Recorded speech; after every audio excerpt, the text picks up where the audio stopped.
అన్ని ఈయన వాక్యాలన్నీ ప్రవచన వాక్యాలుగా దేవుడు దాన్ని మార్చేశాడు.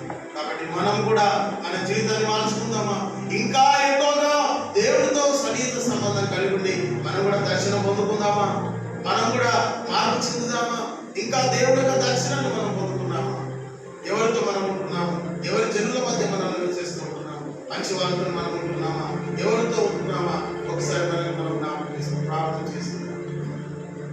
పరిశుద్ధుడా, ప్రేమ కలిగిన మా ప్రేమ తండ్రి, ఇంతవరకు నాయన ప్రభువా వాక్య చేత నాతో మాట్లాడదు పొందడాలు. ఇదిగో ఉజ్జియా స్థిరపడిన తర్వాత గర్వం వచ్చింది ప్రభువా, కానీ యేసయ్య మాత్రము ఆ గర్వము చూపెట్టుకోక, అయ్యో నేను అపవిత్రమైన బెదరవాడని అన్నప్పుడు ప్రభువా క్షమాభిక్ష పెట్టావు.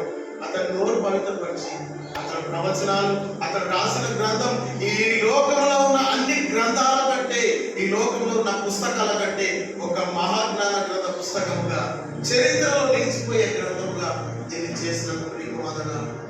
అతను మాట్లాడిన ప్రతి మాట అయ్యా ఆయన నీ గురించే ప్రవచనం చేశాడు, బాప్తిసం ఇచ్చే వారి గురించి ప్రవచనం చేశాడు, ప్రకటన గ్రంథం గురించి, బైబిల్ గురించి ప్రవచనం చేసేటువంటి మహాజ్ఞానం ఇచ్చాడు.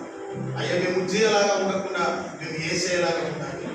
ఉజ్జియలాగా వెనుకబడిపోకుండా ఆయన యేసయ్యలాగా నీ సేవ నేను చేస్తాను, నన్ను పంపు, నేనున్నాను, నన్ను నీ సేవకు పంపు, నేనున్నాను అని ధైర్యంగా నీ సన్నిధిలో మా సాక్ష్యాన్ని మేము కాపాడుకొని, మా నోరును మేము కాపాడుకొని, మా పవిత్రతను మేము కాపాడుకొని నీ సాక్షులుగా ఉండదు మీరే మాకు సహాయం ధరించండి.